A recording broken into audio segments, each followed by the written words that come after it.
আসসালামু আলাইকুম ভিউয়ার্স। আজকে আমরা নবম দশম শ্রেণীর জীববিজ্ঞান বই এর সূচিপত্র এবং প্রথম অধ্যায় নিয়ে কিছু অংশ আলোচনা করব। তো এটা হচ্ছে কি 2025 সালের নতুন বই। যে বইগুলো তোমরা এখনও হাতে পাও নাই, খুব শীঘ্রই পেয়ে যাবা। তো এর পিডিএফ লিঙ্ক এনসিটিভি কী করেছে, তাদের ওয়েবসাইটে দিয়ে দিয়েছে, যার সাহায্যে তোমরা কি করতে পারবা, মোবাইলে বা কম্পিউটারে বা ল্যাপটপে তোমরা সাহায্য নিয়ে পড়তে পারবা। চলো আমরা জীববিজ্ঞানের প্রথম যে অধ্যায় আছে এবং সূচিপত্র আছে সেটি নিয়ে আমরা আলোচনা করি। সূচিপত্রের মধ্যে প্রথম অধ্যায় আছে জীবন পাঠ, দ্বিতীয় অধ্যায় আছে জীবকোষ ও টিস্যু, তৃতীয় অধ্যায় কোষ বিভাজন, চতুর্থ অধ্যায় জীবনী শক্তি, পঞ্চম অধ্যায় খাদ্য পুষ্টি ও পরিপাক, ষষ্ঠ অধ্যায় আছে জীবের পরিবহন, সপ্তম অধ্যায় গ্যাসীয় বিনিময়, অষ্টম অধ্যায় রেচন প্রক্রিয়া, নবম অধ্যায় দৃঢ়তা প্রদান ও চলন, দশম অধ্যায় সমন্বয়, একাদশ অধ্যায় জীবের প্রজনন, দ্বাদশ অধ্যায় জীবের বংশগতি বা জৈব অভিব্যক্তি, ত্রয়োদশ অধ্যায় জীবের পরিবেশ, চতুর্দশ অধ্যায় জীব প্রযুক্তি। তাহলে এই টোটাল এই 14টি অধ্যায় হচ্ছে কি জীববিজ্ঞান বইয়ে। তোমরা যারা এবার প্রথম দশম শ্রেণীতে উত্তীর্ণ হয়েছ, তোমাদের জন্য কিন্তু সব কিছু পড়তে নাও হতে পারে। তোমাদের জন্য হয়তোবা শর্ট সিলেবাসের ব্যবস্থা করতে পারে, কারণ তোমরা এত 2 বছরের কোর্স এখন কমপ্লিট করতে পারবে না। এটা দিতে পারে তোমাদেরকে, আর যদি না দেয় তোমাদের কষ্ট করে গোটায় পড়তে হবে। তো চলো আমরা প্রথম অধ্যায় জীবন পাঠ নিয়ে একটু আলোচনা করি। এই অধ্যায় শেষে আমরা জীববিজ্ঞানের ধারণা ব্যাখ্যা করতে পারবো, জীববিজ্ঞানের প্রধান শাখাগুলো বর্ণনা করতে পারবো, জীবের শ্রেণীবিন্যাস ধারণা ব্যাখ্যা করতে পারবো, জীবের শ্রেণীবিন্যাসের প্রয়োজনীয়তা মূল্যায়ন করতে পারবো, জীবের শ্রেণীবিন্যাসকরণ পদ্ধতি বর্ণনা করতে পারবো, দ্বিপদ নামকরণের ধারণা গুরুত্ব ব্যাখ্যা করতে পারবো, বাস্তব জীবনে শ্রেণীবিন্যাসের প্রয়োজনীয়তা সম্পর্কে সচেতন হব। তাহলে এই অধ্যায়টা যদি আমরা শেষ করি বা সুন্দর করে পড়ি, তাহলে আমরা এসব সম্পর্কে ধারণা করতে পারবো, এসব সম্পর্কে ব্যাখ্যা করতে পারবো, এসব জিনিস আমরা বুঝতে পারবো। জীববিজ্ঞানের ধারণা, আমরা ছোটবেলা থেকে শুনে এসেছি যে যাদের জীবন আছে তারা জীব, আর যেসব জিনিসের জীবন নেই সেগুলো জড়। মোটা দাগের বোঝার জন্য বিশ্বের সব পদার্থকে এরকম দুটি ভাগে ভাগ করা যেতে পারে, কিন্তু বিজ্ঞানের সূক্ষ্ম বিচারে কোথাও জড় অচেতনের শেষ, আবার কোথাও জীবনের শুরু, তা অনেক সময় বলা মুশকিল। আসলে জীবনের ভিত্তিমূলে কাজ করে পদার্থবিজ্ঞান, রসায়ন, সেই একই নিয়ম যা কিনা জড়জগৎকে নিয়ন্ত্রণ করে। তাই জীবজগৎকে বুঝতে হলে ভৌতবিজ্ঞান তথা পদার্থবিজ্ঞান ও রসায়ন জ্ঞান জরুরি। কিন্তু এটা ভাবলে ভুল হবে যে ভৌতবিজ্ঞান জানলে আলাদা করে জীববিজ্ঞান পাঠ নিষ্প্রয়োজন। বরং জীবনকে ভাবা যেতে পারে অনেকগুলো জড়ের এমন এক জটিল সমাবেশ হিসেবে, যেখানে ওই জটিলতার কারণে নতুন কিছু গুণের উদ্ভব ঘটে। ঠিক যেমন হাইড্রোজেন আর অক্সিজেন নির্দিষ্ট আনুপাতিক সংযোগে পানি তৈরি হয়, অর্থাৎ হাইড্রোজেন আর এই যে অক্সিজেন, এই দুইটা মিলে কি গঠিত হয়, পানি গঠিত হয়, H2O। এটা কথাই বলেছে, যার বৈশিষ্ট্য হাইড্রোজেন আর অক্সিজেন কোনোটাই মতো হয় না। তাই জড়ের সুনির্দিষ্ট সন্নিবেশে জীব গঠিত হলেও তার মধ্যে এমন কিছু নতুন বৈশিষ্ট্যের উদ্ভব ঘটে যার জন্য জড় গাঠনিক উপাদানগুলোর মধ্যে ছিল না। জীববিজ্ঞান বেশ প্রাচীন বিজ্ঞান। জীববিজ্ঞানকে ইংরেজিতে বায়োলজি বলা হয়। এটি গঠিত হয় গ্রিক শব্দ বায়োস মানে অর্থাৎ জীবন, আর লগোস অর্থ জ্ঞান, শব্দটি দুটি সংযোগের মাধ্যমে গঠিত হয়। যেখানে চিকিৎসা ও কৃষি সংক্রান্ত ব্যাপারে জীববিজ্ঞান একটি গুরুত্বপূর্ণ ভূমিকা রয়েছে।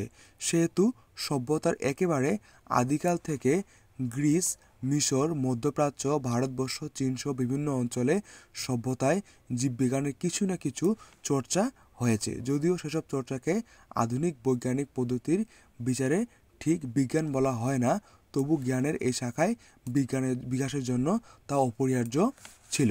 এখন আমরা জীববিজ্ঞানের শাখাগুলো সম্পর্কে জানব। জীববিজ্ঞানের যদি ধরন আমরা চারপাশে তাকালেই দেখতে পাই, সেগুলো হলো উদ্ভিদ ও প্রাণী। তাই বহুদিন পর্যন্ত জীববিজ্ঞান পাঠের সুবিধার জন্য একে দুটি শাখায় ভাগ করা নেওয়ার প্রচলন ছিল। একটা হচ্ছে উদ্ভিদ বিজ্ঞান, একটা প্রাণী বিজ্ঞান। যেই বিজ্ঞান বা যেখানে শুধু উদ্ভিদ নিয়ে আলোচনা করা হবে সেটাকে বলা হয় উদ্ভিদ বিজ্ঞান, আর যেখানে শুধু প্রাণী নিয়ে আলোচনা করা হবে সেটাকে বলা হয় প্রাণী বিজ্ঞান। এই রীতি এখনও কিছুটা চালু আছে, যদি জীববিজ্ঞান আজও এতটাই বিস্তৃত লাভ করেছে যে শুধু দুটি শাখায় ভাগ করে এখন আর পাঠ করা আর চলবে না। এমন অনেক জীব আছে যা উদ্ভিদ ও প্রাণী কোনোটাই নয়। যেমন আমরা বলতে পারি ব্যাকটেরিয়া ও ছত্রাক, এগুলো কিন্তু উদ্ভিদও বলা চলে না, আবার প্রাণীও বলা চলে না। আবার যখন প্রাণী, উদ্ভিদ, ব্যাকটেরিয়া, ছত্রাক, ভাইরাস প্রভৃতি কোনো সাধারণ বৈশিষ্ট্যের একসাথে বিশ্লেষণ করার দরকার হয় তখন জীবের ধরনভিত্তিক শাখা লাগোসই হয় না। তাই প্রয়োজনের তাগিদে জীববিজ্ঞান এখন বহু সংখ্যক শাখায় বিভক্ত হয়েছে। জ্ঞানের প্রায় প্রতিটি বিষয়ে অন্তর্ভুক্ত শাখাগুলোকে ভৌত ও মৌলিক, ফলিত এবং এই দুই ভাগে ভাগ করা হয়েছে। বিজ্ঞান, জীববিজ্ঞান তারও ব্যতিক্রম নয়।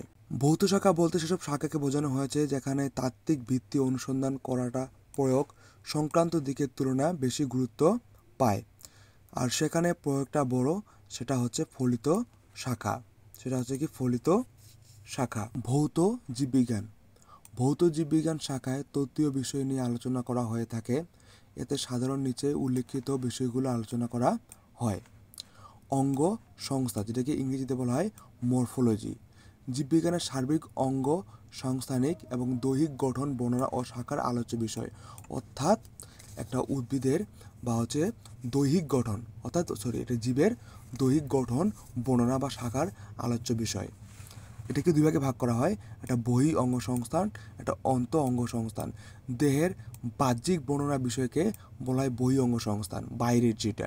আর দেহের অভ্যন্তরীণ বর্ণনা বিষয়কে বলা হয় অন্ত অঙ্গ সংস্থান, এক্সটার্নাল মরফোলজি আর ইন্টারনাল মরফোলজি। শ্রেণীবিন্যাসবিদ্যা, এটা কিন্তু আসে পরীক্ষায়, বা যেটাকে টক্সোনমি বলে থাকি। জীবের শ্রেণীবিন্যাস ও এবং তার রীতিনীতিগুলো এই শাখায় আলোচ্য বিষয়। শারীরবিদ্যা, ফিজিওলজি।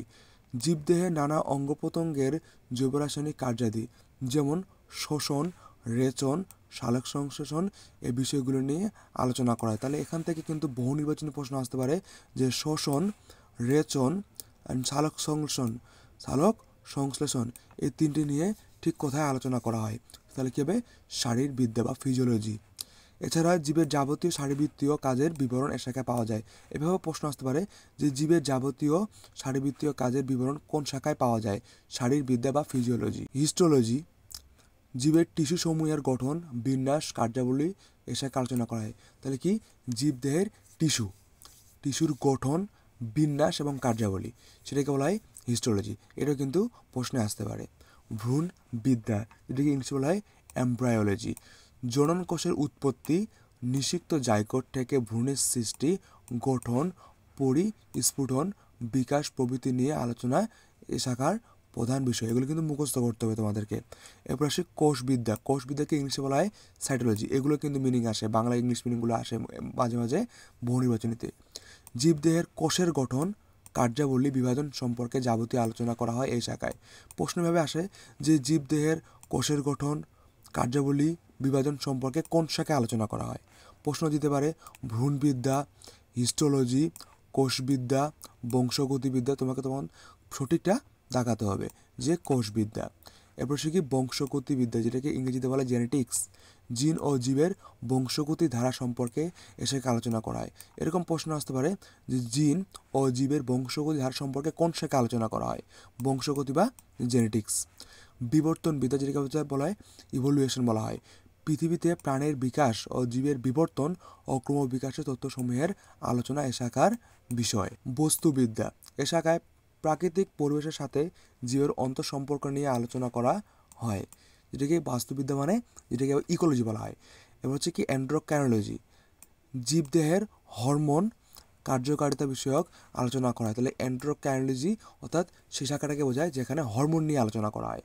এরপর কি জীব ভূগোল, তো বায়ো জিওগ্রাফি, যেটাকে বলা হয় ইংলিশে।